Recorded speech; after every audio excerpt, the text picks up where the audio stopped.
नमस्कार दोस्तों, इस वीडियो के अंदर आपका हार्दिक स्वागत है। और आज हम इस वीडियो के अंदर फ्राइड का मनोलैंगिक विकास का सिद्धांत है उसके बारे में जानेंगे।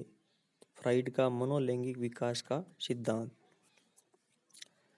इसमें 5 अवस्थाएं बताई गई है। कितनी अवस्थाएं बताई गई है? 5 अवस्थाएं बताई गई है। सबसे पहली जो अवस्था है वो है मुखावस्था। कौन सी अवस्था है? मुखावस्था। और इसका जो टाइम पीरियड है वो है 0 से 1 वर्ष।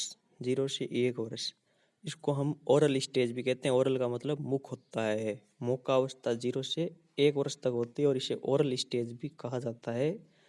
याद रखने का तरीका है भाई, मुख का अवस्था है, मुख का अवस्था है वो कितने वर्ष तक होती है? तो हमारे मुँह कितने होते हैं? एक ही होता है, तो ये 1 वर्ष तक होती है मुखावस्था।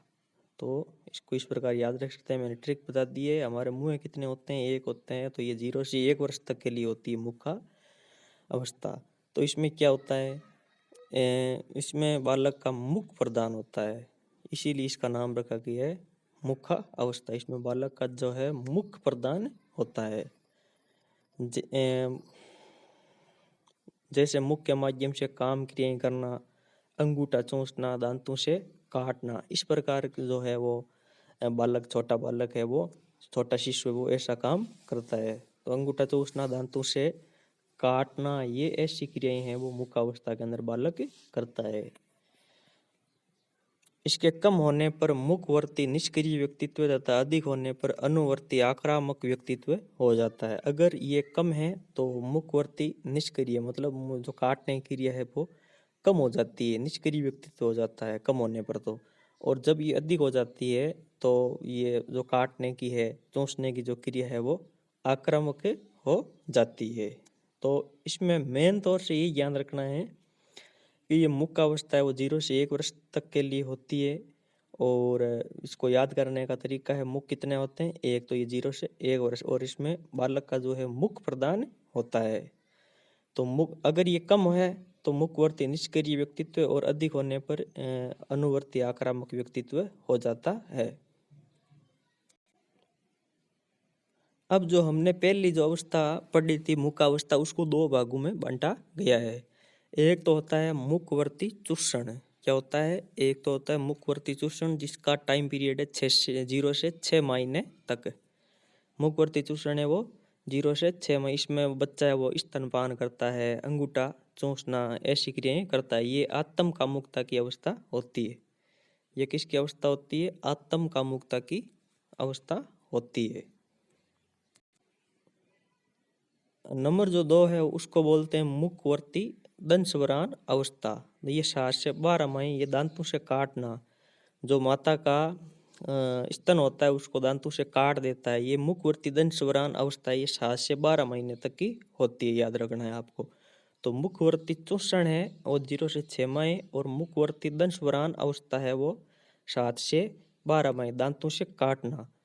तो ये हो गई आपके जो मनोलैंगिक विकास का सिद्धांत है फ्राइड का, उसकी पहली अवस्था। अब जो दूसरी अवस्था है उसका नाम है गुद्दा अवस्था। कौन सी अवस्था है? गुद्दा अवस्था। तो गुद्दा अवस्था का टाइम पीरियड है 2 से 3 वर्ष। इसे बोलते हैं एनल स्टेज। उसको बोला जाता था ओरल स्टेज। गुद्दा को हम एनस कहते हैं, तो इससे नाम पड़ा ये एनल स्टेज। ये है 2 से 3 वर्ष।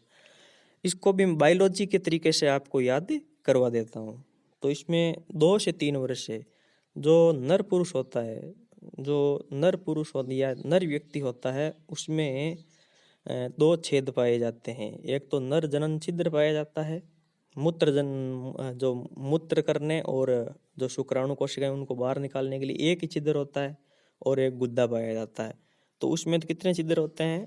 2 छिद्र। और जो स्त्री होती है उसमें कितने छिद्र होते हैं? 3 छिद्र। उसमें गुद्दा अलग, और जनन करने के लिए अलग, और जो मूत्र है उसको निष्कासन करने के लिए अलग छिद्र पाया जाता है। तो दोनों ही कंडीशन इसमें लागू है, 2 और 3 गुद्दा अवस्था है। इस प्रकार आपको याद करना है। अगली क्या बात है? इस अवस्था में बच्चा मल मूत्र संबंधी क्रियाओं में आनंद लेता है। गुद्दा अवस्था में क्या करता है? यहाँ से जो मुख से है, उसका जो मुख है वहां से ये आनंद की क्रिया वो समाप्त हो जाती है। बच्चा का आनंद ले रहा है मल त्यागने में और मूत्र त्यागने में। आनंद लेता है। ये 2 से 3 वर्ष तक की अवस्था है, इसे एनल स्टेज कहा जाता है। इनके ज़्यादा या कम होने पर बालक का व्यक्तित्व आक्रामक व धारणात्मक व्यक्तित्व बन जाता है। तो इसका अगर ये ज़्यादा हो गई तो आक्रामक हो जाएगा, और कम हो गई तो धारणात्मक व्यक्तित्व बन जाता है। तीसरी जो अवस्था है वो है लिंग प्रदान अवस्था। ये बहुत इंपॉर्टेंट है, लिंग प्रदान अवस्था। लिंग प्रदान अवस्था, इसका जो पीरियड होता है 3 से 5 वर्ष तक होता है, याद रखना है। 3 से 5 वर्ष तक लिंग प्रदान अवस्था होती है। इसमें 2 ग्रंथियों के बारे में चर्चा की गई है जो कि इम्पोर्टेंट है। इसे फेलिक स्टेज कहा जाता है, फेलिक स्टेज इसको कहा जाता है। मैंने बताया था भाई 0 से 1 वर्ष से वो मुख्य अवस्था होती है, गुद्धावस्था 2 से 3 वर्ष, विद ट्रिक बताया था। लिंग प्रदान अवस्था है वो 3 से 5 वर्ष तक होती है, इसे फेलिक स्टेज कहा जाता है। अब हम चर्चा करेंगे इसमें जो पाई जाने वाली ग्रंथियां उनके बारे में। तो कौन कौन सी ग्रंथियां होती है? एक तो होती है ओडिपस, याद रखना है। इसमें जो लड़का है, ये काल्पनिक ग्रंथियां, वास्तव में ग्रंथियां ये नहीं होती है। लड़का है वो अपने माता के प्रति प्रेम करता है, तो ये मातृ मनोग्रंथि कहलाती है। ये किसमें पाई जाती है? लड़कों के अंदर। तो आपको ओडी याद रखना है। ओडी गाड़ी का नाम होता है, और गाड़ी किसके पास होती है? बच्चों के पास में। ठीक है, तो ओडीपस मातृ मनोग्रंथि लड़कों में पाई जाती है, माँ के प्रति प्रेम दर्शाती है। काल्पनिक ग्रंथियां वास्तव में ऐसी नहीं होती है बायोलॉजी की दृष्टि से।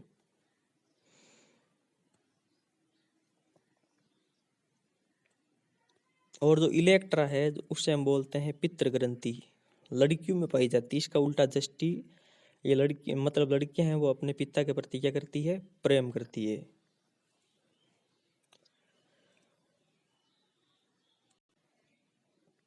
इस अवस्था के अंदर लिंग के प्रति ईर्ष्या का जो भाव है वो जागृत हो जाता है। देखो यहाँ पर जो लड़की है वो अपने पिता से प्रेम कर रही है, और जो बच्चा है वो, जो लड़का है वो किससे प्रेम कर रहा है? अपनी माँ से। तो यहाँ पर देखो ईर्ष्या, प्रति ईर्ष्या का भाव है, लिंग के प्रति ईर्ष्या का भाव लिंग प्रदान अवस्था में आता है। बगिया होने की इसके अंतर्गत चिंता होती। चौथी अवस्था है अव्यक्तावस्था। अव्यक्तावस्था को बोलते हैं लेटेंसी स्टेज। जब भी लेटेंसी स्टेज अगर नाम आए तो आप समझ लेना 6 से 12 वर्ष होगा। इसमें इसको अव्यक्तावस्था कहा जाता है। इसमें कोई काम व्यवहार नहीं करता है बच्चा। इस अवस्था में बालक किसी भी प्रकार का काम व्यवहार नहीं करता, इसीलिए इसको लेटेंसी या गुप्त अवस्था या अव्यवस्थावस्था कहा जाता है। तो जरूर आपको इसकी जो एज है वो याद रखनी, 6 से 12 वर्ष अव्यक्तावस्था। जननेंद्रिय अवस्था ये 5वीं स्टेज है, ये 20 वर्ष से लगातार होती है, इसे जेनाइटल स्टेज कहा जाता है। विषम लैंगिक प्रेम, समलिंगी प्रेम इसके अंतर्गत आते हैं। तो ये जननेंद्रिय अवस्था है। तो ये था मनोलैंगिक विकास का सिद्धांत। तो इसमें मोटा मोटी इसमें क्या याद रखना आपको? इसमें याद रखना आपको सबसे पहले जो पहली अवस्था थी उसका नाम क्या था? उसका नाम था मुखावस्था, जो 0 से 1 वर्ष। गुद्धावस्था ट्रिक बताया था 2 से 3 वर्ष। लिंग प्रदान अवस्था ये 3 से 5 वर्ष। इसमें 2 ग्रंथियां, ओडिपस और इलेक्ट्रा। ओडिपस मात्र मनोग्रंथि, और जो इलेक्ट्रा है वो पितृ ग्रंथि।